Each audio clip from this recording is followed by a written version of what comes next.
Hello hi नमस्कार, स्वागत है आप सभी का मैग्नेट ब्रेन्स के IIT JEE on it channel पे। मेरा नाम आशीष कपलेश और आज जो बात करने जा रहे हैं वो होगी मैग्नेटिक इफेक्ट ऑफ करंट के बारे में।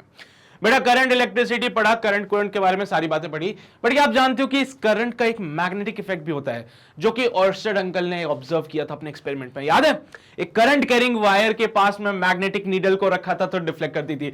वो सारी बातें हम जानते हैं, हमने पढ़ रखी है।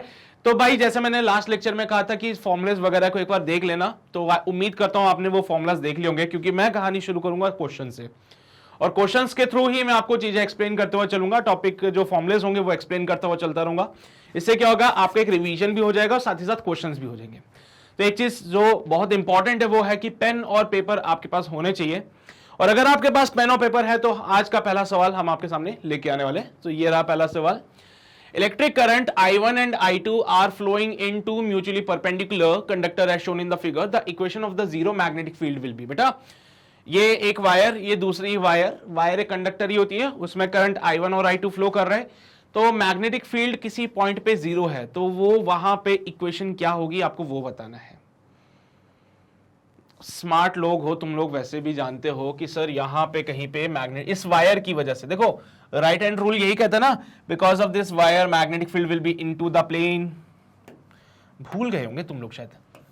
ड्यू टू दिस वायर, पहले सेकंड वाले की वजह से magnetic field will be into the plane, पहले वाले की वजह से magnetic field will be out of the plane.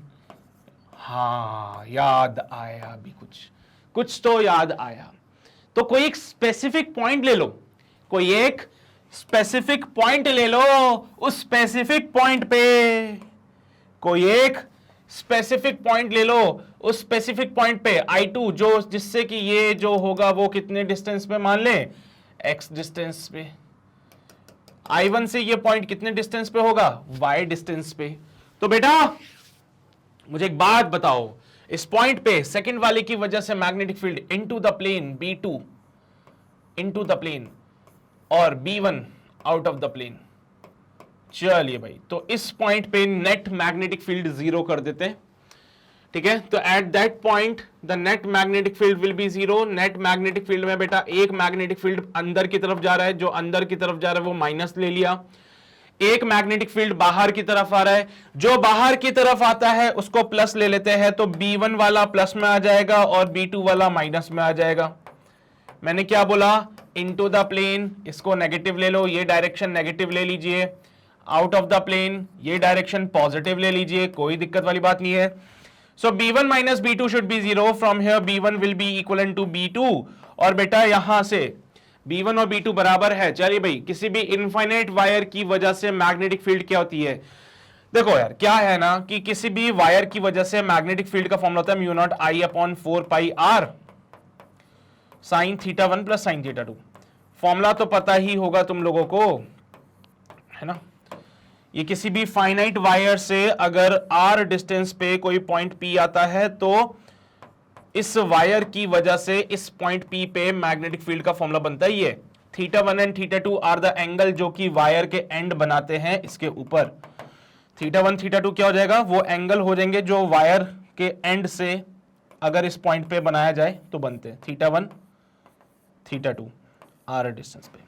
तो एक फाइनाइट वायर जिसका लेंथ हमें पता होगा, उसकी वजह से अगर P पॉइंट पे मैग्नेटिक फील्ड निकालना है तो formula is given by mu not I divide by 4 pi sine theta 1 plus sine theta 2।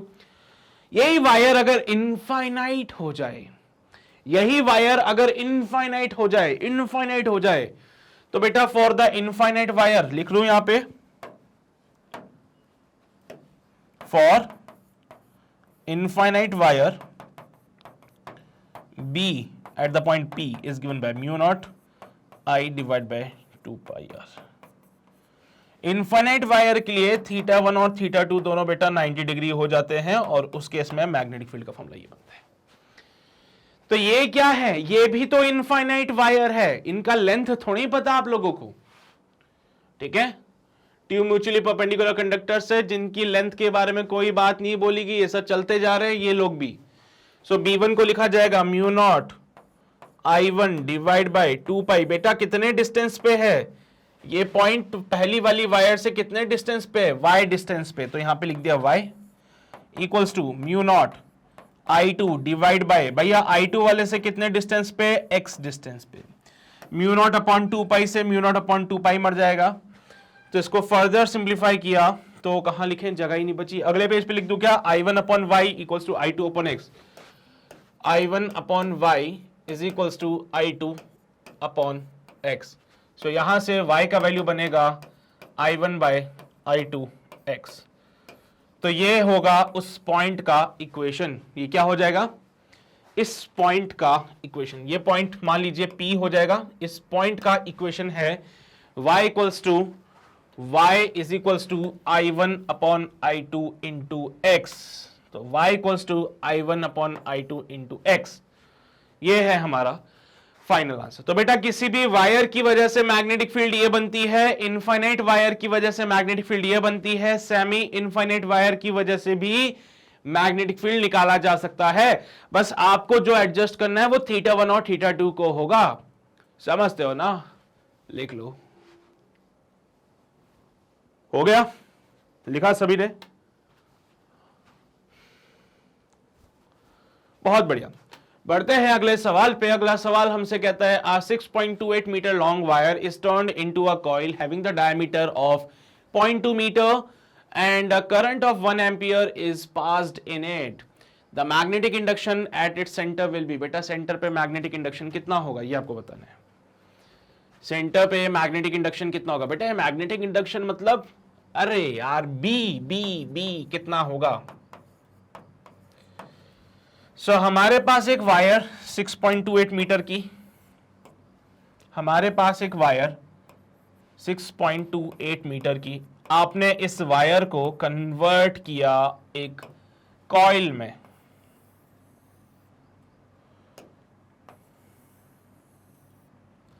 जिसका डायमीटर 0.2 मीटर।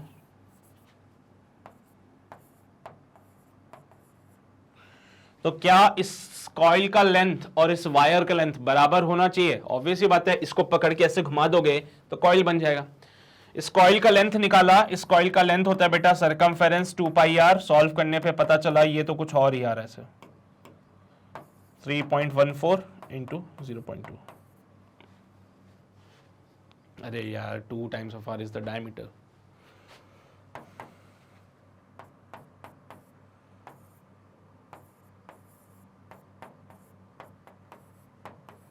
हो, ये क्या देखने को मिल रहा है मुझे, इसका लेंथ था 6.28 मीटर और इसका लेंथ है 0.628 metre.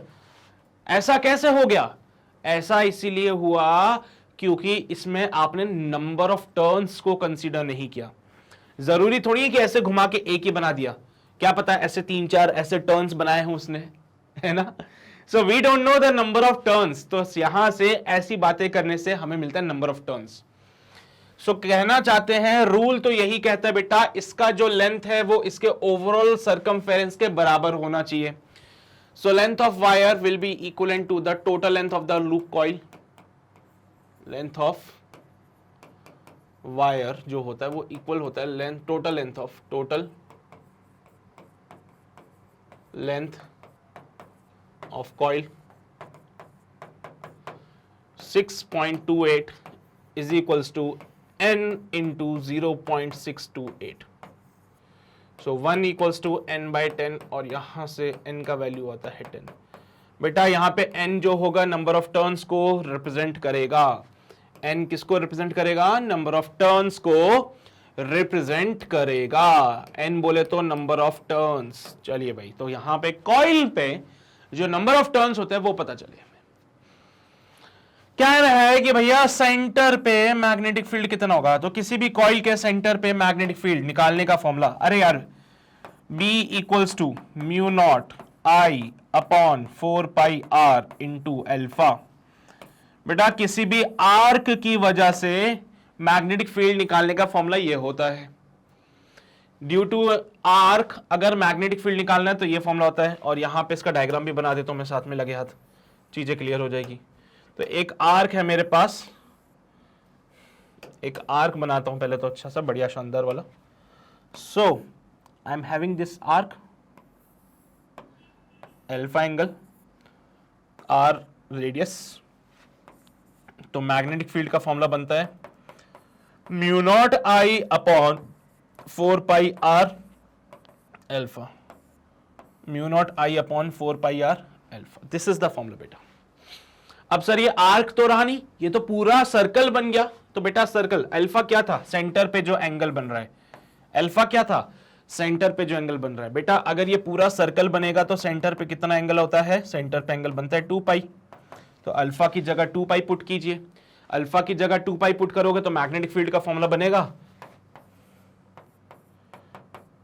Mu naught I divide by 2r, where r is the radius, r is the radius. Number of turns भी है क्या इसमें, हाँ सर नंबर ऑफ टर्न्स है इसमें, तो mu not I n upon 2r। तो इस कॉइल का जिसमें n नंबर ऑफ टर्न्स है मैग्नेटिक फील्ड बनता है mu not ni upon 2r। Now just put the values and solve कीजिए, क्या आंसर आएगा इसका। थोड़ा सा स्मार्ट वर्क कर लीजिएगा। स्मार्ट वर्क कैसे करते हैं आओ जरा दिखाता हूं तुम्हें। म्यू नॉट एन आई अपॉन 2r, 4 पाई 10 का पावर माइनस का 7, नंबर ऑफ टर्न्स 10 है। करंट कितना फ्लो कर रहा है, क्वेश्चन में बोला है current current current current 1 ampere का, divide by radius 2 into radius, diameter होता है, डायमीटर 0.2 दे रखा है इन्होंने। चलो भाई बहुत बढ़िया, पॉइंट हटा दिया, एक 0 और आ गया और 2 से ये 2 टाइम्स कैंसिल आउट हो जाएगा। So it will B 2 pi multiply by 10 का पावर माइनस का 7 माइनस का 6 माइनस का 5। सॉल्व किया, इट कम्स आउट बी 6.28 10 का पावर माइनस का 5 Tesla. This is the answer. Clear रहेगी बातें सभी को, पक्का। चलिए भाई तो इसको नोट कर लीजिए, फिर हम आगे बढ़ते हैं। किया नोट, आंसर क्या रहा है 6.28 10 की पावर माइनस का 5, ये वाला है ना, बहुत ही शानदार। चलिए भाई तो बढ़ते हैं अगले सवाल पे। अगला सवाल बोलता है the average radius of a toroid. Toroid पता ना क्या होता है, सोलेनॉइड को पकड़ के ऐसे घुमा दिया तो टोरॉइड बन गया है ना। Made of out of a non magnetic material is 0.1। बेटा एवरेज रेडियस दे दिया। अब क्योंकि देखो टोरॉइड कुछ इस प्रकार से दिखता है आपको, है ना, टोरॉइड कुछ इस प्रकार का होता है बेटा। इस पे ऐसे वाइंडिंग्स होती है यहाँ पे, ठीक है, यहाँ पे वाइंडिंग्स बनी होती है। सर ये तो डोनट की तरह लग रहा है, अरे यार नहीं है, सॉलिड टोरॉइड होता है ये। अब क्योंकि देखो इस टोरॉइड में एक इनर रेडियस होता है और एक आउटर रेडियस होता है, तो क्या है हमारे लिए थोड़ा सा ये चीजें डिफिकल्टी हो गई। उन्होंने काम आसान कर दिया, एवरेज रेडियस दे दिया। एवरेज रेडियस मतलब बीच में कहीं पे यहां के लिए उसने रेडियस डिफाइन कर दिया एवरेज वाला। तो एवरेज रेडियस हमें पता है और कितना है 0.1 मीटर। नंबर ऑफ टर्न्स हमें पता है वो है 500 turns. It carries a current of 0.5 ampere. उसके अलावा the intensity of magnetic field at the centre. चलिए भाई कितना होगा बताएंगे आप लोग।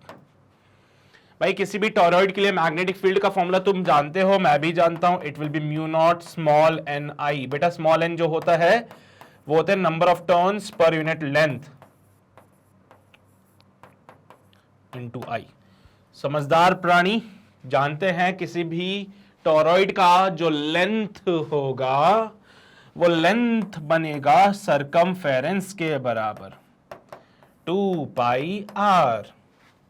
चलिए भाई सो ये सब देख लिया तुम लोगों ने। देखो मैं सॉल्व करने जा रहा हूं यहाँ पे mu not N I divide by 2 pi R b equals to 4 pi 10 raised to the power minus 7.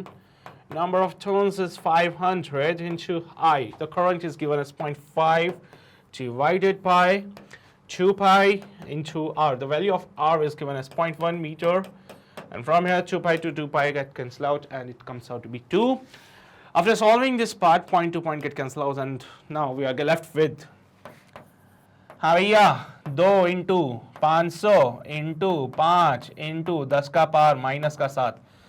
भाई यहाँ पे देखोगे 5 दूनी 10 हो जाते हैं, तो ये तो हो जाएगा 5 इंटू 10 की पावर 3 इंटू 10 की पावर माइनस का 7।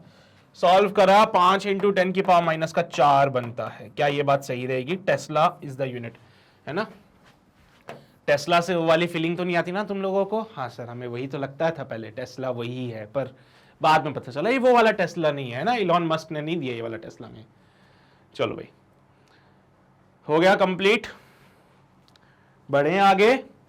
अगला सवाल, a solid cylindrical wire of the radius r carries a current I, the magnetic field is 5 microtesla at a point which is 2r distance away from the axis of a wire. Magnetic field at a point which is r/3 distance inside from the surface of the wire.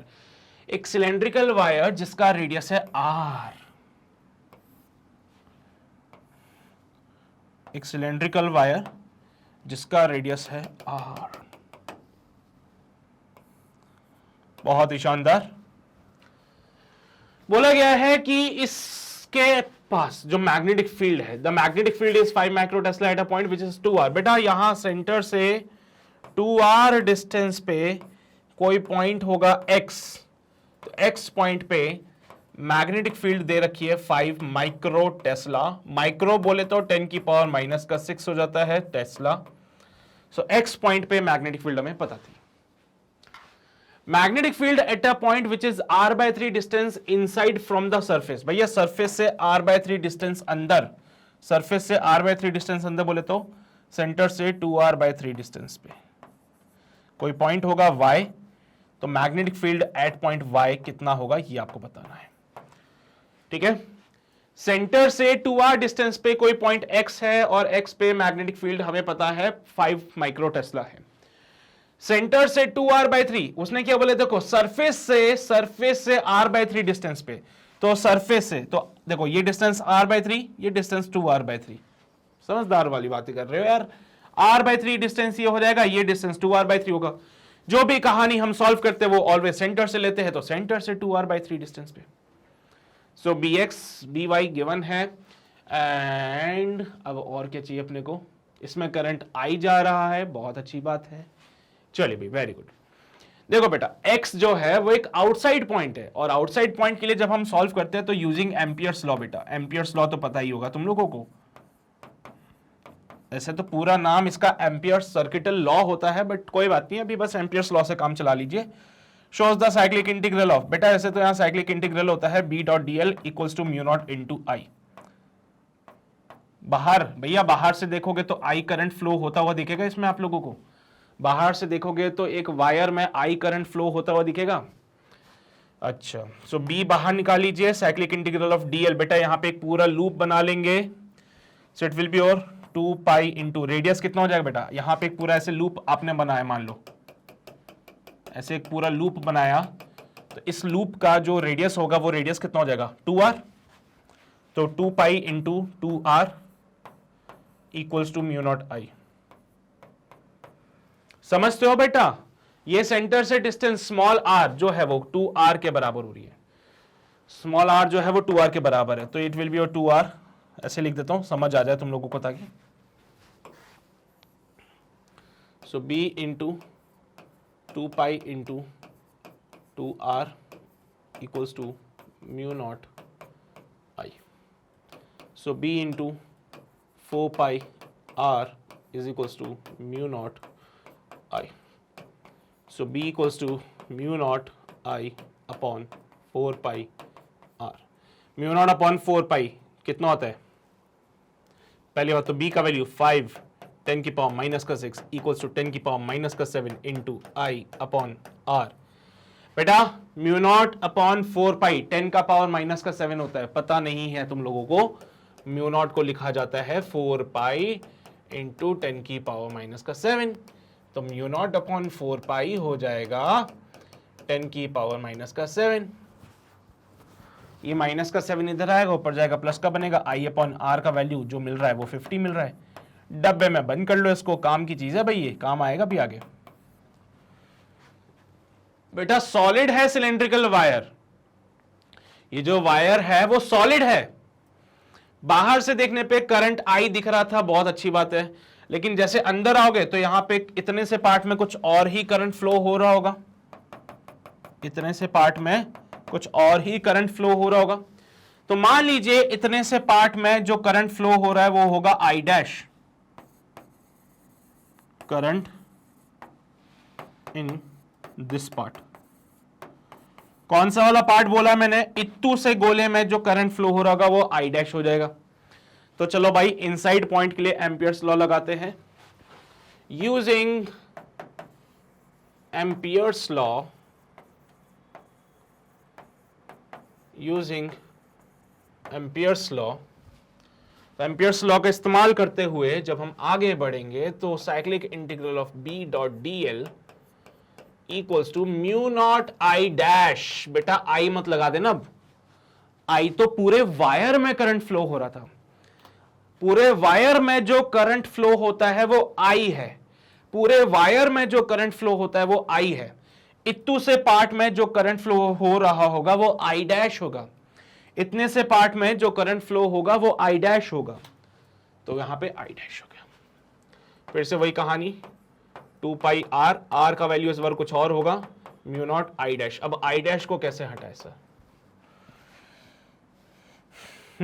तो इसमें term use करते हैं current density का बेटा। So current density का term क्या कहता है? जे कांस्टेंट होता है बेटा, it is I upon A. Current density भैया मटेरियल पे डिपेंड कर रहा है वो, है ना, वो अलग चीज हो जाएगी, फिर उसको उस चीजों से कोई लेना देना नहीं है। It will because two I dash upon A dash. So I divide by पूरे इसका cross section area pi R square equals to I dash divided by इसका cross section area pi into उसका रेडियस 2r/3 का whole square. समझ रहे हो?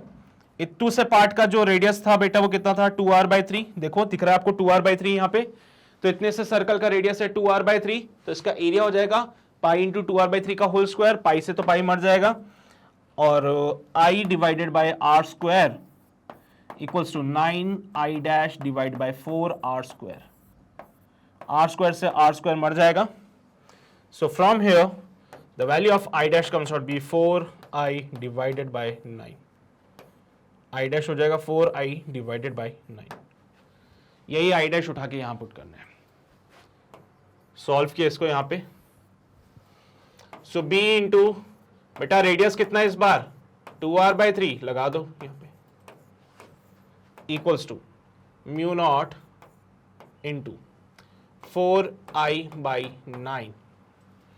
तो यहां पे b into 4 pi R divide by 3 equals to 4 pi 10 का पावर माइनस का 7 इंटू 4i/9। 4 पाई से 4 पाई मर जाएगा, 3 से 3 टाइम्स मर जाएगा ये कहानी। b का वैल्यू जो बनेगा इस केस में 10 का पावर माइनस का 7 into 4i divided by 3r। कहानी में अगर आप ध्यान देंगे तो 4/3 into I upon R into 10 का पावर माइनस का 7। मेरे बच्चे आई अपॉन आर का वैल्यू हम निकाल के बैठे हुए पहले से ही, आई अपॉन आर का वैल्यू पहले से निकाल के बैठे हैं। 50 उठा के रख दो यहाँ पे। सो बी का वैल्यू बनता है 4/3 इंटू 50 इंटू 10 की पावर माइनस का 7, 20/3 10 का पावर माइनस का 6 tesla. Can be also written as 20/3 micro tesla. यही है हमारा फाइनल आंसर। वाह! So 20/3 micro tesla is the right answer, and ये हमें दिखता है बी ऑप्शन में। समझते हो बात को? नहीं समझते? देखो भाई क्या है ना, जो आपने डेरिवेशन किया था ना, याद आया कुछ? अरे यार याद नहीं आ रहा तुम्हें? डेरिवेशन में भी तो ये करते थे, करंट डेंसिटी की कहानी उठा के लाए थे एम्पियर्स लॉ में लगाने के लिए। भैया देखो क्या है ना, अरे प्रोटॉन वाला सवाल कहां से आ गया? यहां देखो, पूरे सिलेंडर में जो करंट फ्लो कर रहा है वो है आई। अब इतू से पार्ट में करंट अलग फ्लो करेगा, क्यों? क्योंकि सॉलिड सिलेंडर है, ये सॉलिड सिलेंडर है। हर पार्ट पे आप देखोगे अलग करंट रहेगा, इतू सा पार्ट में करंट अलग, इसमें अलग, इसमें अलग, इसमें अलग, तो कहानी ऐसे चलती है। फिर समझ रहे हो बात को? कहानी ऐसे चलती है फिर। तो भाई छापने वाली बातें हैं, छाप लो जल्दी से, फिर आगे बढ़ते हैं अगले सवाल पे। और छाप लिया? यह भी छाप लो। हो गया? बड़े अगले सवाल की ओर। अगला सवाल, A proton is to circulate the earth along the equator with the speed of 10⁻⁷ plus का 7 meter per second. The minimum magnetic field which should be created at the equator for this purpose. भाई साहब यहाँ पे आपको magnetic field बताना है।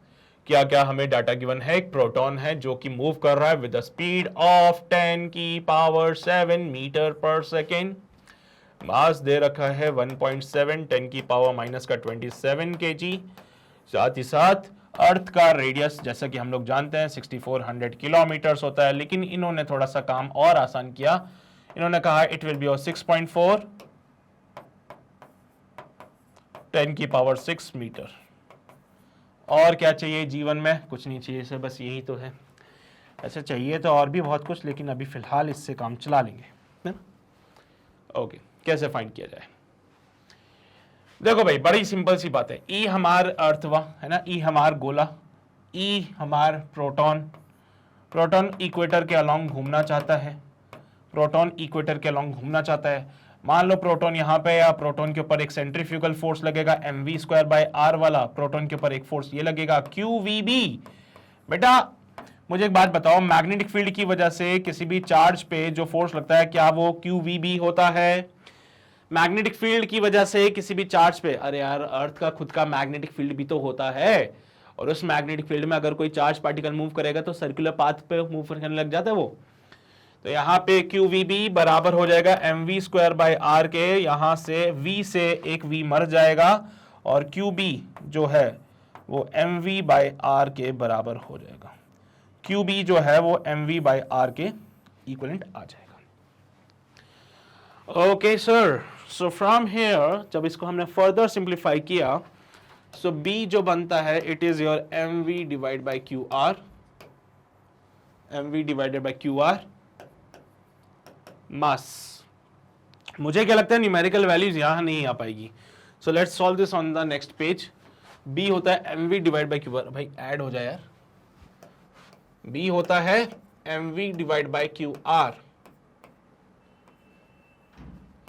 mass of the proton 1.7 10 की power minus 27, 1.7 10 की पावर माइनस का 27 इनटू स्पीड 10 की power 7 upon charge. Charge of the proton होता है बेटा 1.6 10 की पावर माइनस का 19। जो चार्ज इलेक्ट्रॉन का होता है वही प्रोटॉन का होता है। रेडियस है 6.4 10 का पावर 6। देखो सर ये मर गया 10 टाइम, मक्कारी कर लो। 1.7 1.6 भेदभाव मत करना, काट देना, काम आसान कर रहे हैं बस हम लोग अपना। देखो भाई 10 का पावर माइनस का 27 इंटू 10 डिवाइड बाय 6.4 10 का पावर माइनस का 19। ये माइनस का 19 ऊपर जाएगा, प्लस का 19 हो जाएगा, और कहानी में बचेगी माइनस का 7 बाय 6.4।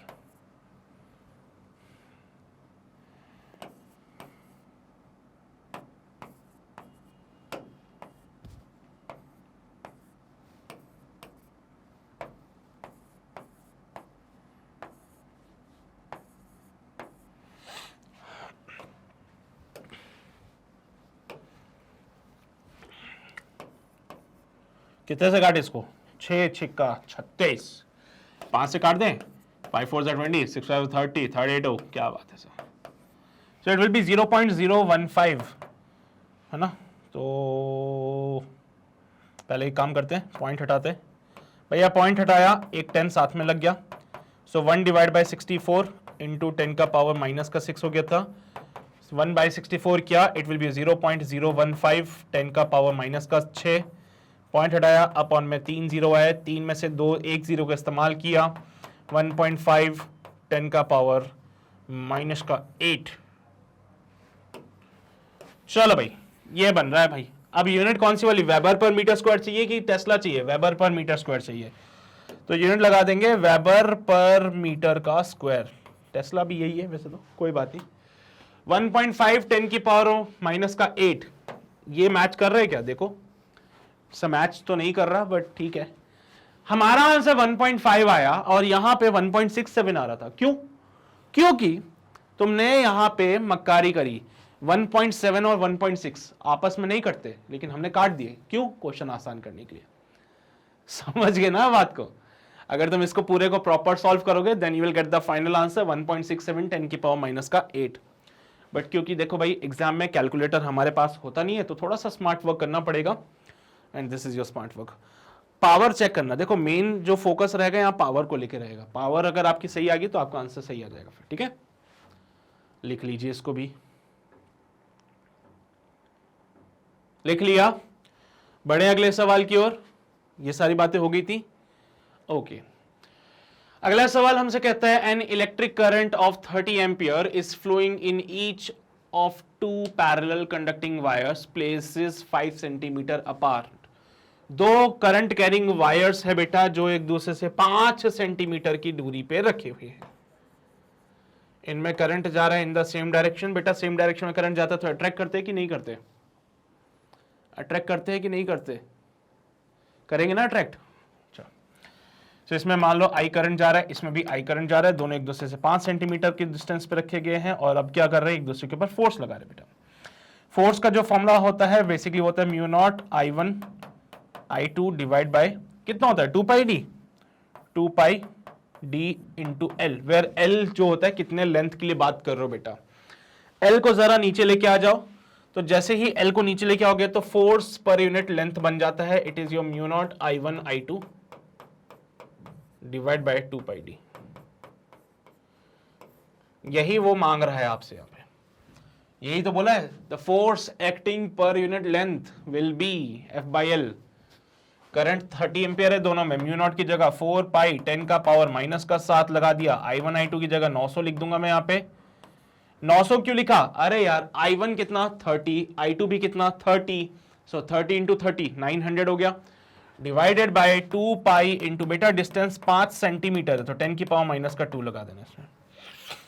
2 पाई से तो ये मर जाएगा 2 टाइम्स एंड 9 टू 18 बटा 5 इंटू 10 का पावर माइनस का 5 बटा 10 का पावर माइनस का 2, माइनस का 2 पर जाएगा प्लस का 2 हो जाएगा, माइनस का 3 बन जाएगा। ये 18 बाई 5 कितना होता है बेटा, ये 5 3 15, 3 पॉइंट समथिंग, सारे में 3 पॉइंट समथिंग आ रहे हैं तो ओहो ओहो ओहो, चलो कोई बात नहीं।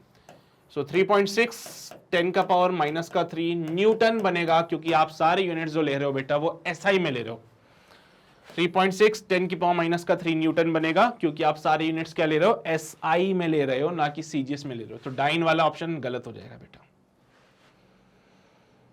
ठीक है, तो दो कंडक्टर्स है, दो वायर्स है जिनमें करंट फ्लो हो रहा है, उनको पास में रखोगे तो इन दोनों वायर्स एक दूसरे के ऊपर एक फोर्स लगाती है। Formula is given by this force.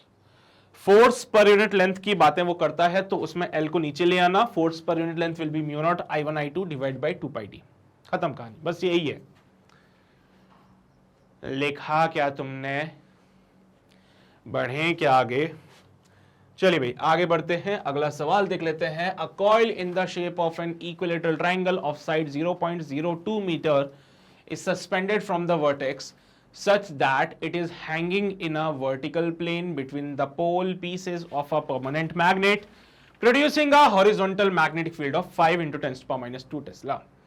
The couple acting on the coil when a current of 0.1 ampere is passed through it and the magnetic field is parallel to the plane will be, बेटा couple मतलब वो torque की बात कर रहा है। आप unit से भी देख सकते हो बेटा, newton metre newton metre newton metre newton metre, unit होती है टॉर्क की। तो एक कॉइल है हमारे पास जो कि इक्विलेटरल ट्रायंगल के शेप में है बेटा, सेंटर से आपने वर्टेक्स से उसको हैंग करके रखा हुआ है, किसी भी वर्टेक्स से आपने इसको हैंग कर दिया यहाँ पे, सॉरी वर्टेक्स बोला उसने, किसी भी वर्टेक्स से आपने इसको हैंग करके रख दिया, यहाँ पे परपेंडिकुलर है, वर्टिकल प्लेन में रखा हुआ है, और यहाँ पे दो मैग्नेट्स लगा दिए जाए जो कि एक हॉरिजॉन्टल फील्ड प्रोड्यूस करते जा रहे हैं। ठीक है, ये क्या कर रहे हैं बेटा, हॉरिजॉन्टल मैग्नेटिक फील्ड प्रोड्यूस करे जा रहे हैं। जैसे मान लीजिए नॉर्थ हो गया, ये साउथ हो गया, तो फील्ड इस डायरेक्शन में जाएगी। तो हॉरिजॉन्टल मैग्नेटिक फील्ड प्रोड्यूस कर रहा है जो कि होगी 5 इंटू 10 की पावर माइनस के 2 टेस्ला की। तो this is the horizontal field जो ये प्रोड्यूस कर रहे हैं। ठीक है, the couple acting on the coil, बेटा जब इस कॉइल के अंदर आप करंट फ्लो कराते हो 0.1 एम्पियर का, so what will be the couple acting on this coil, ये आपको बताना है। ठीक है, सो बेटा कपल के लिए पहली बात तो फॉर्मूला हमें पता होना चाहिए, it is given by M B sine theta, M B sine theta, where M is the moment, magnetic moment, given by N I A B sine theta. बेटा theta is the angle between the area vector and the magnetic field. Area vector बाहर की तरफ आएगा या फिर अंदर की तरफ जाएगा, मैग्नेटिक फील्ड एरिया वेक्टर के परपेंडिकुलर है, इसलिए यहां पे can be written as N I A B sine 90 degree. So it is given by N I A B, so torque is given by N I A B. Torque is given by NIAB। चलिए number of turns, coil बोला है एक ही ले लेना, number of turn, single coil की बात कर लेते हैं बेटा, सिंगल टर्न की बात करते हैं, N, करंट हो जाएगा 0.1, एरिया ऑफ क्रॉस सेक्शन, बेटा ये एक ट्राइंगल है, ट्राइंगल का एरिया पता है, हाफ बेस इंटू हाइट होता है, so half base into height into magnetic field आपको दे रखा है 5 × 10⁻²2 टेस्ला। चलिए भाई, what about the base, equilateral triangle है बेटा, साइड है 0.02, तो इसका बेस हो जाएगा 0.02, हाइट जो है वो निकालनी पड़ेगी सर, हाइट निकालने के लिए क्या करें, देखो ये वाला पार्ट हो जाएगा 0.02 और ये जो पार्ट है ये हो जाएगा 0.01, तो हाइट निकाल सकते हो by using the Pythagoras theorem, ये पार्ट 0.01 का, ये पॉइंट 0.02 का, हाइट निकालने के काम आएगा।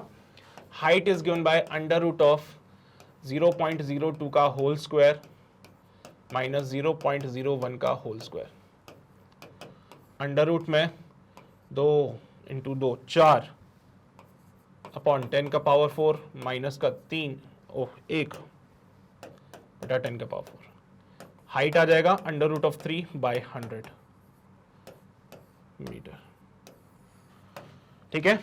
बेस कितना 0.02 मीटर, तो बेस कितना हो जाएगा, बेस हो जाएगा 0.02 मीटर, समझते हो ना बात को, तो बेस पता चल गया, हाइट पता चल गई, यहां पुट कीजिए, सो टॉर्क आ जाएगा। Let's solve it again.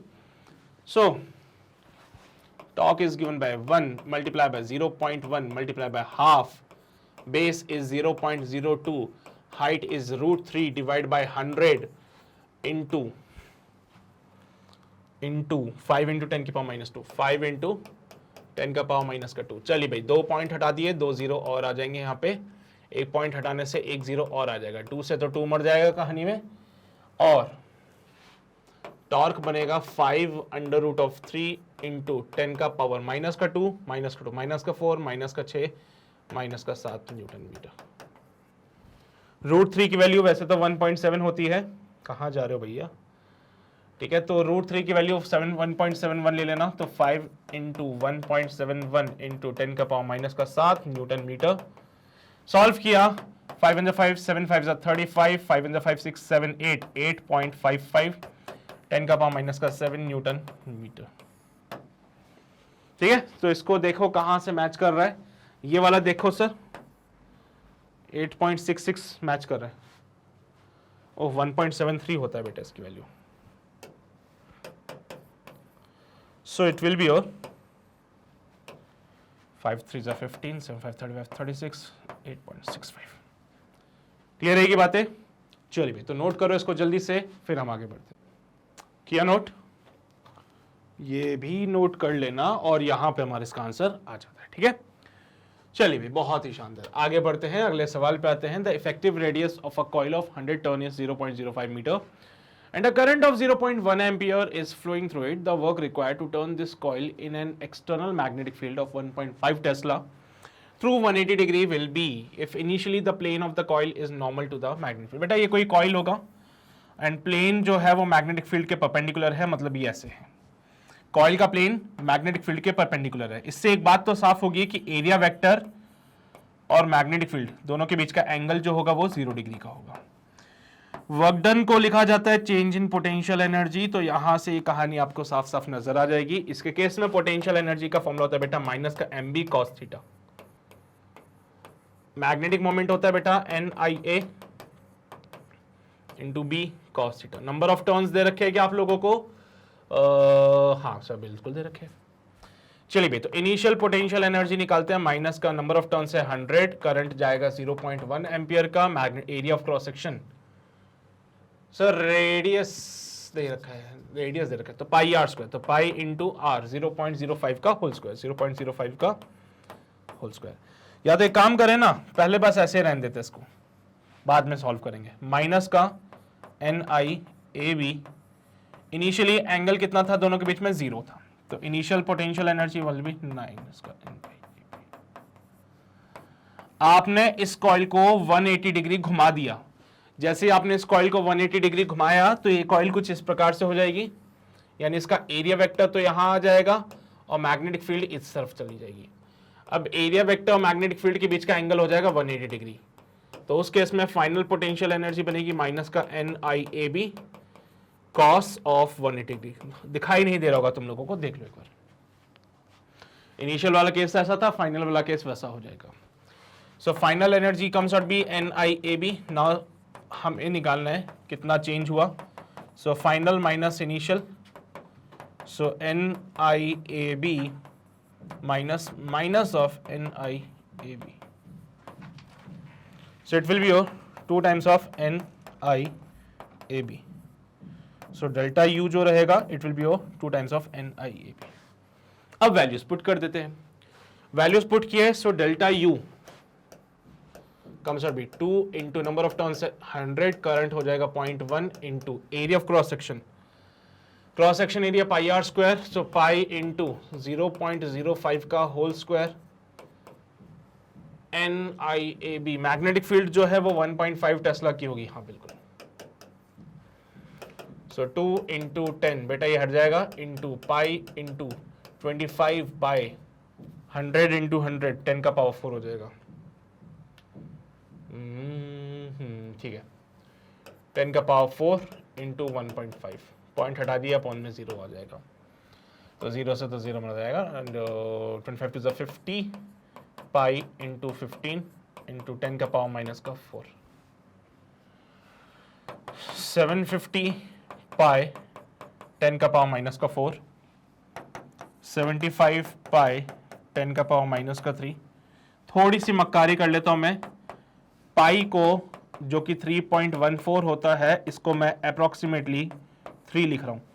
थोड़ी सी मक्कारी, पाई जो कि 3.14 होता है अप्रोक्सीमेटली 3 लिखने की कोशिश की, एंड इट विल बी 5 3 15, 7 3 21, 22, 225, 10 का पावर माइनस का 3, 0.225 joule. This is your final answer बेटा। थोड़ी सी मक्कारी की हम लोगों ने, जो पाई आपका 3.14 होता था, इस पाई को अप्रोक्सीमेटली 3 लिख दिया मैंने। तो 0.225 जूल, कहीं ऑप्शन मैच कर रहा है क्या 0.225 जूल वाला? ये देखो सर, हाँ हमारा आंसर 0.225 आ रहा है और इनका आंसर आ रहा है 236। क्यों आया ऐसा? क्योंकि आपने पाई का जो वैल्यू था, आपने क्या किया, जो पाई का वैल्यू था 3.14, उसकी जगह आपने 3 ले लिया। क्वेश्चन आसान हो गया, कैलकुलेशन आसान होगी। उससे हमारा आंसर एग्जैक्ट तो नहीं आएगा, बट जो राइट आंसर है उसके नियर बाई आएगा। सो इसके नियर बाई सबसे करीबी ऑप्शन कौन सा था? ए वाला ऑप्शन था, वही हमारा सही हो जाएगा। नोट कर लीजिए इसको भी, नोट कीजिए जल्दी से। ये वर्क डन हो गया, ठीक है, किया नोट? चलिए भाई, बहुत ही शानदार।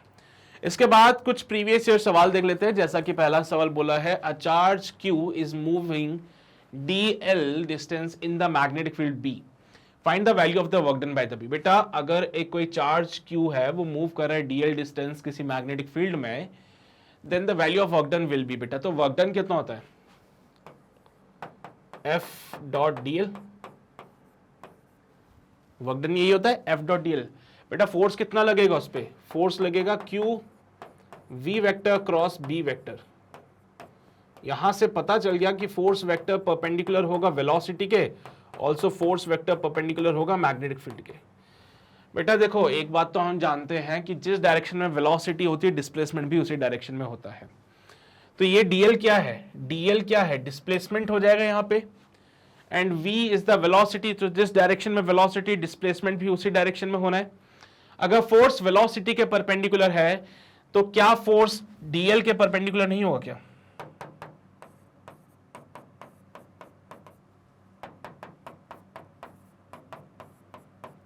खुद ही सोचो तुम ये बात, क्योंकि ऑब्जेक्ट जिस डायरेक्शन में चल रहा है, डिस्प्लेसमेंट उसी डायरेक्शन में होगा। तो जिस डायरेक्शन में वेलोसिटी, उसी डायरेक्शन में डिस्प्लेसमेंट। तो फोर्स वेलोसिटी के परपेंडिकुलर था, इसलिए फोर्स डिस्प्लेसमेंट की भी परपेंडिकुलर होगा, एंड इस कैन बी रिटन एज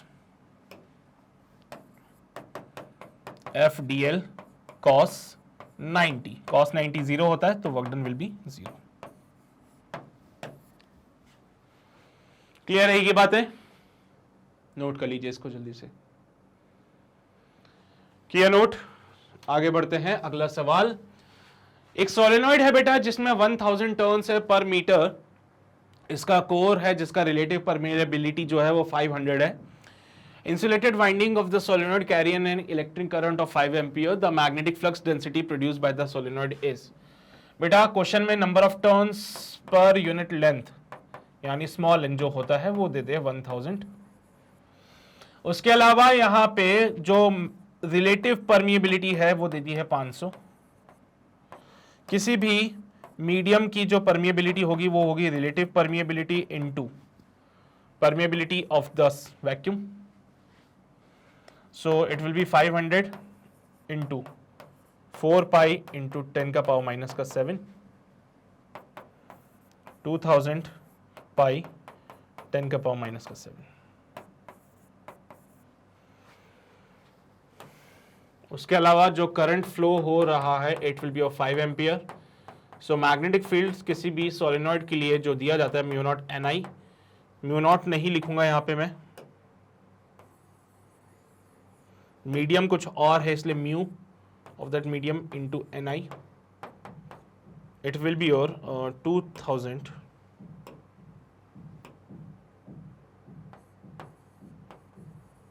पाई 10 का पावर माइनस का 7. Number of turns per unit length is 1000. Current is of 5. 5 to 10, 3 zero साथ में चल रहे हैं. पाई इंटू 10 का पावर माइनस का 7 इंटू 1000. 1 2 3 4 5 6 7. सो पाई इंटू 10 का पावर 7 इंटू 10 का पावर माइनस का 7. सॉल्व किया. Pi tesla is the final answer for this. Clear रहेगा? Pi tesla is the answer for this.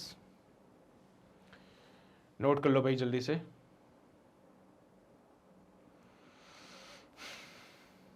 किया नोट? बढ़े अगले सवाल पे. अगला सवाल, a hairpin like shape as shown in the figure is made by bending a long current wire. What is the magnitude of the magnetic field at the point P which lies on the center of the semicircle? Center of the semicircle पे एक point P लाई करता है. ये वाला point यहां नहीं होगा, अंदर की तरफ का. अंदर उनके पास जगह नहीं थी इसलिए उन्होंने बाहर बना दिया. तुम परेशान मत हो जाओ, मैं हटा देता हूं इसको यहां से. अब पॉइंट P वहां पे है और आपको मैग्नेटिक फील्ड बताना है एट पॉइंट P. तो देखो भाई क्या है, एक तो वायर ऐसे, दूसरी वायर ऐसे और तीसरी वायर ऐसे. यहां पे आपको P पॉइंट पे मैग्नेटिक फील्ड बताना है. पहली वायर, दूसरी वायर, तीसरी वायर. पहली और तीसरी की वजह से देखो करंट कैसे जा रहा है, ऐसे. इसकी वजह से मैग्नेटिक फील्ड अंदर, इसकी वजह से भी मैग्नेटिक फील्ड अंदर. सो B1 और B3 की वजह से मैग्नेटिक फील्ड बनेगा mu not I divide by 4 पाई. बेटा सेमी इनफाइनाइट वायर वाला सिनेरियो बन रहा है. सेमी इनफाइनाइट वायर वाला सिनेरियो बन रहा है. सो B1 और B3 दोनों बराबर हो जाएंगे given by mu not I divide bye. बेटा रेडियस कितना है इसका? सर रेडियस तो आर ही लेना पड़ेगा. आर ही ले लीजिए. ठीक है. फिर तो सेकेंड वाली वायर की वजह से मैग्नेटिक फील्ड जो बनेगा इट इज ये इनटू द प्लेन बनेगा. ठीक है. It will be given by mu not I divided by 4 pi R into alpha. 4 pi R into alpha. बेटा कितना एंगल बन रहा है यहाँ पे? पाई का एंगल बनता है. So it is your mu not I divide by 4 R और इसकी वजह से magnetic field again into the plane. तो ये लीजिए भाई. तो नेट मैग्नेटिक फील्ड जो अगर आपको चाहिए, so it is given by B1 plus B2 plus B3.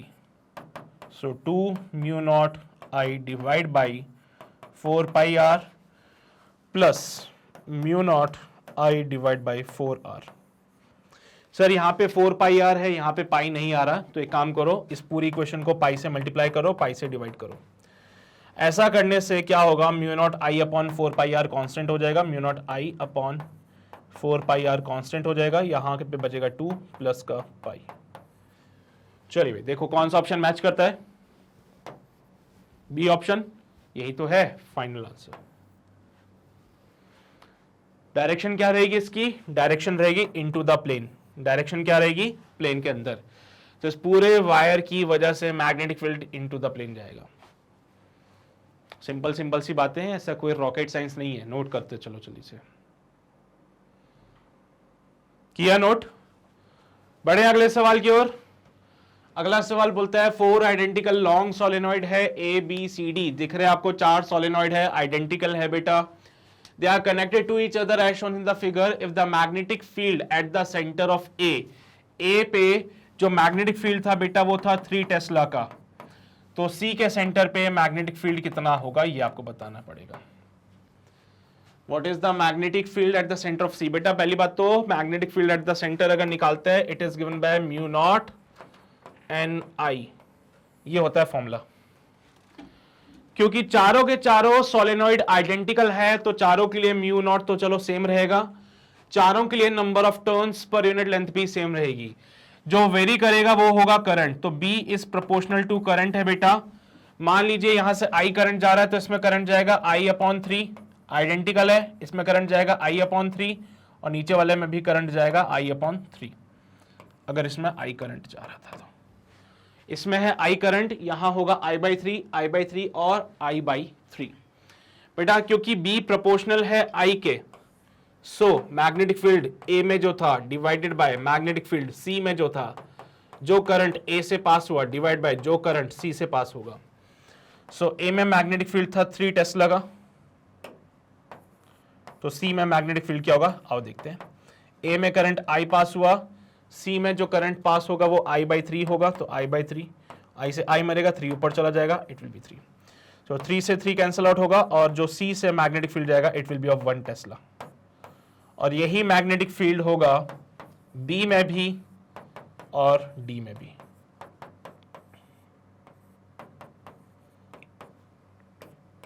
देखो भाई आइडेंटिकल है, दैट मींस परमिएबिलिटी में कोई चेंजेस नहीं है, number of turns per unit length में कोई चेंज नहीं है। चेंज आया तो सिर्फ करंट में आया, तो करंट के हिसाब से रिलेशन बता के 1 Tesla is the answer for this. दिखने में लग रहा था कि पता नहीं क्या होगा, लेकिन असल में है बहुत आसान सवाल। समझते हो बात को? अगला सवाल देख लेते हैं, क्या कहता है हमसे। A loop of flexible wire of irregular shape carrying the current is placed। भाई एक irregular shape का loop है हमारे पास और flexible wire है, मतलब जिसको stretch वगैरह कर सकते हो आप लोग। It is placed in an external magnetic field. Identify the effect of the field on the wire। बेटा ऐसे कोई भी random सी ऐसे कोई भी loop आपने एक magnetic field में रख दिया तो क्या होगा। मान लीजिए magnetic field ऐसे जा रही है, magnetic field ऐसे जा रही है। पहली बात तो सर ये जो वायर है ना इस पे एक फोर्स लगेगा, इस वायर के हर एक सेगमेंट पे एक फोर्स लगेगा जिससे कि इसको स्ट्रेच करेगा ये, और जब ये इसको स्ट्रेच करेगा तो स्ट्रेच करके एक सर्कुलर फॉर्मेट में ये अरेंज हो जाएगा। दूसरी बात, क्योंकि इन पे फोर्स लग रहा है बेटा तो इन वायर्स पे फोर्स लगेगा। पहले देखो कुछ एंगल वाले जो होंगे उन पे तो 2 कंपोनेंट आ जाएंगे फोर्स के, है ना। कुछ जगहों पे जैसे मान लो ये वाला सेगमेंट ले लिया मैंने, तो इस पे मैग्नेटिक फील्ड इधर है और इसका डीएल वेक्टर इधर आ रहा है, तो बेटा यहाँ पे इस पे फोर्स जो होगा वो किसी पर्टिकुलर एंगल पे होगा और उस फोर्स के 2 कंपोनेंट आ जाएंगे, तो वो एक कंपोनेंट क्या करेगा इसको स्ट्रेच करके टाइट करेगा और दूसरा इसको घुमाएगा। जैसे कि मैं बात करूं एक ऐसा कंपोनेंट लेता हूं जो मुझे साफ साफ नजर आए, जैसे कि मान लीजिए ये वाला कंपोनेंट, ठीक है, ये वाला कंपोनेंट देखना बेटा, मैग्नेटिक फील्ड इधर है, डीएल वेक्टर इधर है इसका। इस पे जो फोर्स लगेगा वो कितना होता है, किसी भी करंट कैरिंग सेगमेंट पे जो फोर्स लगता है it is given by DF equals to B I DL. बेटा यहां पे अगर आपको याद हो तो क्रॉस प्रोडक्ट से हमें ये चीज मिलती है। क्रॉस प्रोडक्ट क्या कहता है कि भैया बी की तरफ आपने अपने फिंगर्स को रखना है, समझ रहे हो, डीएल की तरफ घुमाना है, तो देखो बी से डीएल, इस पे फोर्स लगेगा बाहर की तरफ। वही अगर कोई एलिमेंट मैं यहां ले लूं तो एलिमेंट का जो डीएल वेक्टर होगा वो यहाँ पे होगा, मैग्नेटिक फील्ड अंदर है, तो बेटा यहाँ पे फोर्स जो लगेगा इस पे वो कैसे लगेगा अंदर की तरफ। इधर फोर्स बाहर लग रहा है, इधर फोर्स अंदर लग रहा है, ये क्या घूम जाएगा। सोचो ना यार, ये पहले ऐसे था रखा हुआ था, ये ऐसे रखा हुआ था, इधर वाले पार्ट पे बाहर की तरफ फोर्स लगा, इधर वाले पार्ट पे अंदर की तरफ फोर्स लगा, तो ऐसे ऐसे रखा हुआ है, यहाँ बाहर की तरफ फोर्स लग रहा है, यहाँ अंदर की तरफ, तो क्या ये घूम जाएगा ऐसे, तो ये घूम जाएगा और घूम के अपने आप को अरेंज करेगा इन सच अ वे कि वो मैग्नेटिक फील्ड के परपेंडिकुलर हो जाए। तो फोर्स के पास 2 कंपोनेंट रहेंगे, कुछ एंगल पे बन रहा है ना बेटा, तो फोर्स पे तो कुछ स्पेसिफिक एंगल पे आएगा। तो बेसिकली यहाँ पे क्या होगा, पहली चीज तो ये लूप अपने आप को अरेंज करेगा सच दैट कि वो उसका जो प्लेन है वो मैग्नेटिक फील्ड के परपेंडिकुलर हो जाए। प्लेन जो है वो मैग्नेटिक फील्ड के परपेंडिकुलर होना चाहिए। तो ये लूप जो है एज्यूम करेगा एक सर्कुलर शेप को with its plane normal to the field. तो वो क्या करता है बेटा, जो इसके ऊपर जो फोर्स लग रहा है, क्योंकि देखो करंट कैरिंग लूप है ये, करंट कैरिंग लूप में ऐसे छोटे छोटे से एलिमेंट आपने कंसीडर किए, देन यू विल फाइंड कि इन एलिमेंट्स पे जो फोर्स लग रहा है उसकी वजह से लूप घूम जाएगा, घूम के ये परपेंडिकुलर टू द सरफेस होगा। ये स्ट्रेट वायर नहीं बनेगा, तो ये मत बोलना कि ये स्ट्रेट वायर बनेगा, बहुत गलत बात है ये। ऑल्सो ये बोल रहा है कि shape of the loop remains unchanged, ये भी गलत बात है भैया, नहीं शेप तो चेंज हो जाएगा उसका। Loop assume circular shape with its plane parallel to the field, ये तो हो ही नहीं सकता, प्लेन जो है वो फील्ड के परपेंडिकुलर होगा, तो ये ऑप्शन भी गलत है। तो यहां पे बेसिकली जो प्लेन बनेगा वो फील्ड के परपेंडिकुलर ऐसा बनना चाहिए फिर, ठीक है। तो ये क्वेश्चन हमारा कंप्लीट हो गया। फिर एक्चुअली सर्कुलर शेप के लिए थोड़ा सा सोचना पड़ेगा, बट ये बात तो बहुत साफ साफ क्लियर है कि वो जो प्लेन है उसका वो फील्ड के परपेंडिकुलर होगा, ये बात तो बहुत क्लियर है। तो इसी के बेसिस पे आप अपना पहला ऑप्शन भी टिक लगा सकते थे। फिर समझ गए बात को, बढ़े अगले सवाल पे।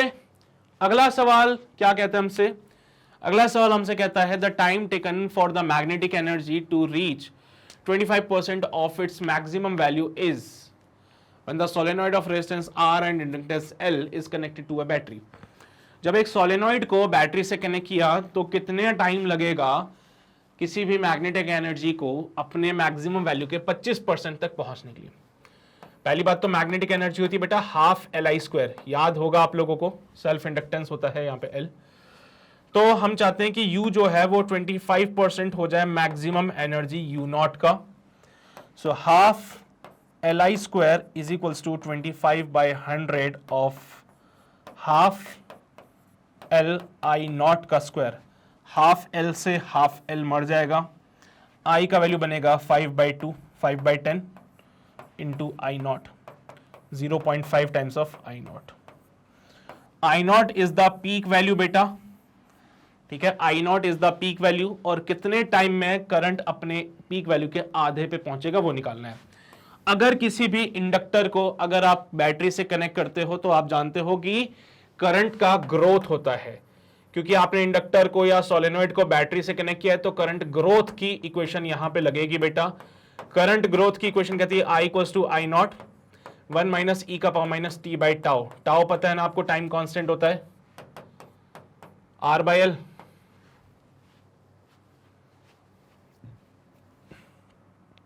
I कितना चाहिए आपको, 0.5 टाइम्स ऑफ I0, यानी कि I0/2 equals to I0 1 minus E का power minus T by tau.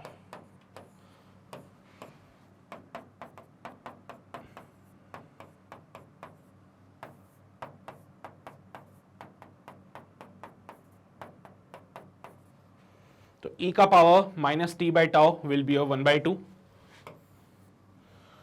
So 1 upon E का power T by tau is equals to 1/2। तो ई का power T divided by tau is equals to 2। तो दोनों तरफ log ले लें, taking log both side, taking log both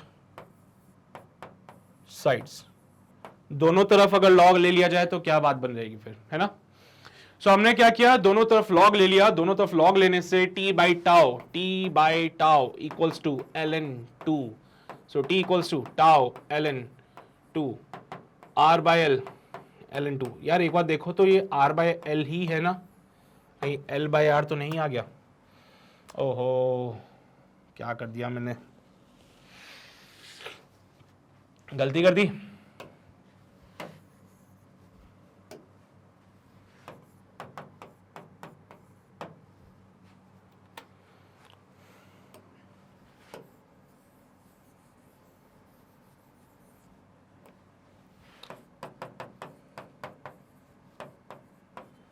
चलो अब ठीक है, मुझे लग ही रहा था कि मैं कहीं गलती कर रहा हूं। L/R ln2, L/R ln2। Clear रहेगी बातें, क्लियर रहेगी बातें। क्वेश्चन नंबर 6 अच्छा सवाल था वैसे, ओके किया नोट, ये भी हो गया।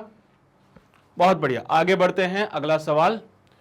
As shown in the figure, two infinitely identical wires are bent by 90 degree and placed in such a way that the segment LP and QM are along the axis. LP और QM x axis की तरफ है, PS और QN y axis के along है बेटा।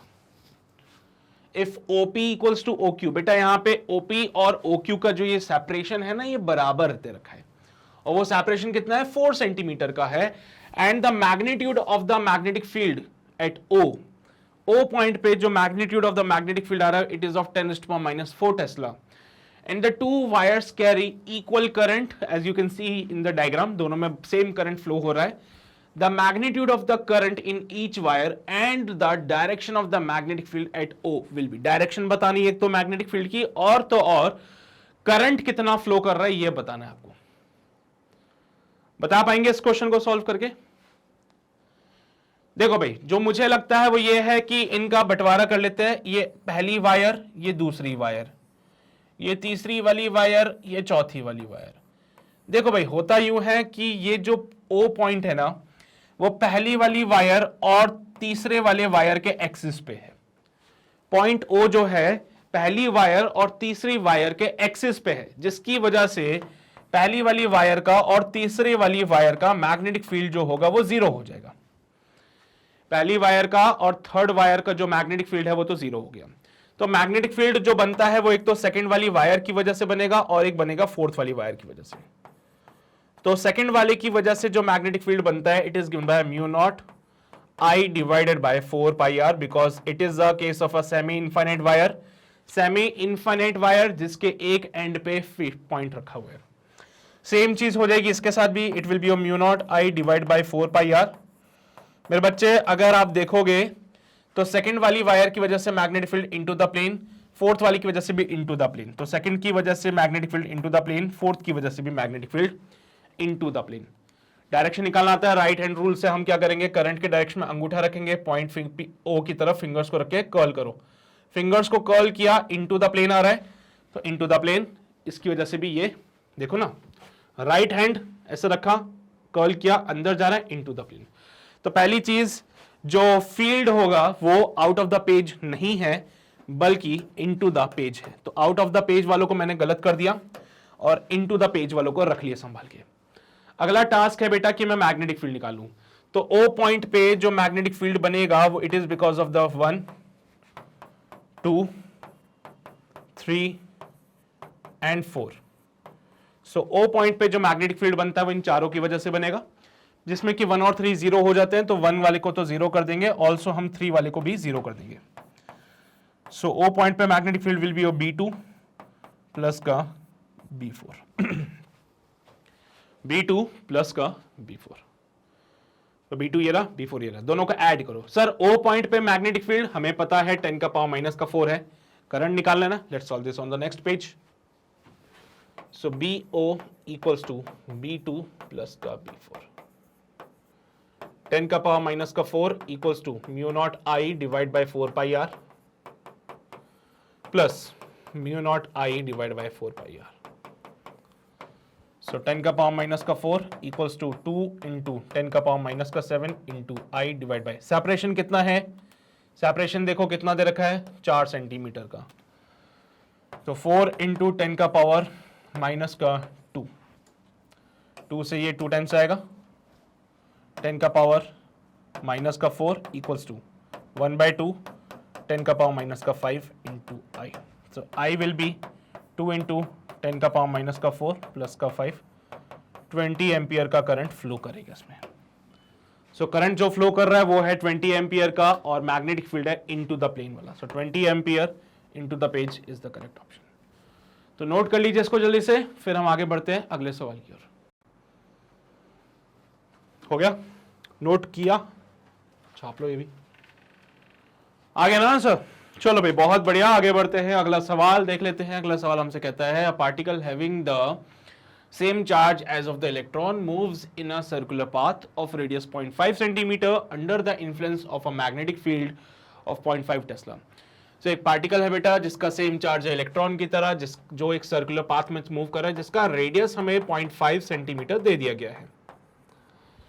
Under the influence of a magnetic field जिसकी value है 0.5 टेस्ला, if an electric field of 100 volt per metre, बेटा इलेक्ट्रिक फील्ड है यहाँ पे 100 वोल्ट पर मीटर का, makes it to move in a straight path, then the mass of the particle is, बेटा mass निकालना है हम लोगों को पार्टिकल का कितना होगा, given that the charge of electron, तो यहाँ पे पार्टिकल का चार्ज भी हमें पता है 1.6 10 की पावर माइनस का 19 कूलम, जो इलेक्ट्रॉन का चार्ज होता है वही इस पार्टिकल का चार्ज भी था। बेटा तुम भी जानते हो कि अगर कोई चार्ज पार्टिकल सर्कुलर पाथ में मूव करता है तो उसके लिए एक फॉर्मूला लगाया जाता था, अगर आपको याद हो कि यहाँ पे तो QVB वाला फॉर्मूला लगता है अंदर की तरफ और बाहर लगता था mv²/r। तो कोई भी चार्ज पार्टिकल होता है और अगर वो सर्कुलर पाथ में मूव कर रहा है तो उसके लिए कंडीशन डिफाइंड है बेटा, QVB = mv²/r। एक v से v मर जाएगा बेटा, तो QB बन जाता है mv/r, और क्योंकि मुझे मास निकालना है तो r इधर भेज दीजिएगा, v नीचे आ जाएगा। So mass is given by QRB divided by V। ठीक है, चार्ज पता है, रेडियस पता है और मैग्नेटिक फील्ड भी पता है, ठीक है, चार्ज, रेडियस, मैग्नेटिक फील्ड सब पता है, but about the velocity, velocity कहां से निकालें? तो मैग्नेटिक फील्ड और इलेक्ट्रिक फील्ड में एक रिलेशन होता है, अगर आपको याद हो तो E = BC, ये इलेक्ट्रोमैग्नेटिक वेव के लिए बातें वैलिड होती थी। तो क्योंकि अभी हम चार्ज की बात कर रहे हैं, we are not talking about the electromagnetic wave, तो चार्ज के लिए बेटा E/B = V या फिर E = BV रिलेशन वैलिड है। तो V = E/B होता है, सो V = E का वैल्यू कितना 100 और B का वैल्यू कितना 0.5, सो V यहां पे हो जाएगा आपका 200 मीटर पर second. So m = QRB upon V, m = QRB divided by V। Charge कितना होगा ध्यान से देखेंगे, 1.6 10 की पावर माइनस का 19, 1.6 10 का पावर माइनस का 19 इंटू R, 0.5 सेंटीमीटर है, मीटर में कन्वर्ट कर लीजिएगा इसको, into magnetic field 0.5 Tesla divide by V 200। Point हटाया, जीरो लगाया, पॉइंट हटाया, जीरो लगाया, पॉइंट हटाया, जीरो लगाया, कितने हो गए 5, 10 का पावर 5 हो गया, 5 5 = 25, सो m का वैल्यू होगा 8 × 25, 10 का पावर माइनस का 21 डिवाइड बाय 10 का पावर 5, सो m का वैल्यू हो जाएगा 200 × 10 का पावर में कितना बनेगा 21 माइनस का 5 माइनस का 16, सो m का वैल्यू हो जाएगा 2 × 10 का पावर माइनस का 14 kg। 2 × 10 का पावर माइनस का 14 ऑप्शन में नहीं आ रहा है क्या कुछ? ओए होए होए क्या कर रहे हैं, फिर से ब्लंडर हो गया चलो कोई बात नहीं। 200 10 का पावर माइनस का 26, बेटा ये माइनस का प्लस का 5 है, ऊपर जाएगा माइनस का 5 हो जाएगा, -21 माइनस का 5 -26, so it will be 2 × 10 की पावर माइनस का 24 kg। 10 का पावर -24, 2 × 10 का पावर -24 kg, ये रहा। सही रहेगी बातें? तो बस ये हमारा क्वेश्चन कंप्लीट हो गया, नोट कर लीजिए जल्दी से, फिर आगे बढ़ते हैं हम लोग। किया नोट? ये भी नोट कर लो, ये भी कर लिया नोट, बहुत शानदार। अगला सवाल बोलता है find the magnetic field at the point P। बेटा P पॉइंट पे मैग्नेटिक फील्ड फाइंड करना है due to a straight line segment AB। ये दिख रहा है आपको स्ट्रेट लाइन सेगमेंट AB? जी बिल्कुल, इसी की वजह से आपको मैग्नेटिक फील्ड फाइंड करना है एट पॉइंट P। बना देता हूं ताकि आपको थोड़ा सा समझ आ जाए। ये रहा हमारा वो लाइन सेगमेंट जिसकी वजह से आपको P पॉइंट पे मैग्नेटिक फील्ड फाइंड करना है। यार इसका तो फॉर्मूला अभी हमने देखा था ना, याद हो आप लोगों को, तो होता था μ0I divide by 4πr bracket में sin θ1 प्लस का sin θ2। याद आया कुछ? यहां पे ये वाला एंगल θ1 होता था और ये वाला एंगल θ2 होता था। बेटा पूरा 6 सेंटीमीटर का है तो ये हो जाएगा 3 सेंटीमीटर और ये भी हो जाएगा 3 सेंटीमीटर। बेटा ये 5 सेंटीमीटर, ये 3 सेंटीमीटर, तो ये लेंथ, ये जो हाइट है ये कितनी हो जाएगी 4 सेंटीमीटर। तो यहां पे θ1 और θ2 दोनों बराबर दिख रहे हैं मुझे, तो θ1 और θ2 दोनों बराबर होंगे, जो कि बनेंगे 37 डिग्री। यार 3 4 5 3 4 5 ट्राइंगल होता है, θ1 θ2 दोनों बराबर 37 हो जाएंगे। सो उस केस में मैग्नेटिक फील्ड बनेगा mu not I divide by 4 pi R into 2 sine θ1। Mu not upon 4 pi की जगह 10 की पावर माइनस का 7, करंट कितना जा रहा है 5 एम्पियर का, डिस्टेंस हो जाएगा 4 सेंटीमीटर, यानी कि 4 इंटू 10 की पावर माइनस का 2 इंटू 2 इंटू साइन 37, बेटा 3/5 होता है वो, 5 से 5 मर जाएगा, 2 से 2 मर जाएगा, and it comes out be कितना, माइनस का 2 पर जाएगा प्लस का 2 बन जाएगा, विल बी 1.5 10 का पावर माइनस का 5 टेस्ला। सो 1.5 10 का पावर माइनस का 5 टेस्ला ए ऑप्शन में मिलेगा। यही है हमारा final answer for this question. दिखने में थोड़ा लग रहा था पता नहीं क्या होगा, बट असल में कितना आसान था ये। फॉर्मूला लगाया डायरेक्टली बस, 2019 में पूछा गया था सवाल हमसे। क्लियर रहेगी बातें सभी को? बहुत बढ़िया। चलिए भाई, तो यहां पे हमारा ये सेशन हो जाता है समाप्त। उम्मीद करता हूं जो सवाल मैंने आपको कराए हैं वो आपको समझ आए होंगे, हर बात समझ आई होगी, हर पॉइंट क्लियर हुआ होगा। फिर भी अगर आपको लगता है कि कोई क्वेश्चन में कोई डाउट रह गया, तो वीडियो दोबारा देखना चाहते हो, तो उसके लिए आप हमारे ऑफिशियल वेबसाइट www.magnetbrain.com पे आके IIT JEE में जाके और यहां पे क्रैश कोर्स में अपने वीडियोस को देख सकते हो बेटा। जैसे वॉच नाउ पे क्लिक करेंगे तो यहाँ पे एक पेज खुलेगा, जिसमें यहाँ पे नीचे की तरफ आपको आपके रेस्पेक्टिव लेक्चर्स मिल जाएंगे। जैसे कि आज का मैग्नेटिक इफेक्ट ऑफ करंट की बात करें तो वो भी आपको यहीं मिल जाएगा। तो ये सारे लेक्चर्स जब जितने भी अभी तक हो चुके हैं सब यहाँ पे अवेलेबल है, तो आप यहाँ पे ज्वाइन कर सकते हैं। ऑल्सो ये लेक्चर्स आपके लिए फ्री रहेंगे, तो कोई ऐसा नहीं होगा बेटा कि 2 या 3 लेक्चर्स देखने के बाद आपसे कोई सब्सक्रिप्शन की डिमांड की जाए, तो ऐसा कभी नहीं होगा, ठीक है। तो आपकी मर्जी, जितने बार ये लेक्चर देखना आप उतने टाइम इसको देख सकते हैं।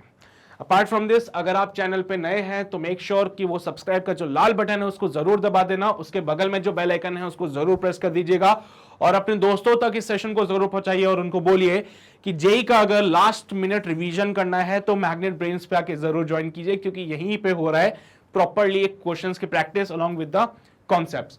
और सेशन अगर पसंद आया हो तो लाइक जरूर कर दीजिएगा। तो बस इतनी ही बातें थी आज के इस अमेजिंग सेशन के लिए। अगले सेशन में हम मैग्नेटिक मटेरियल्स के बारे में कुछ बातें करेंगे, तो थोड़ा देख लेना, गो थ्रू कर लेना, ताकि अगले सेशन में क्वेश्चंस इजीली हो जाए उसके, ठीक है। तो मिलते हैं आपसे अगले सेशन में, तब तक अपना ध्यान रखिए, पढ़ाई करते रहिए। All the very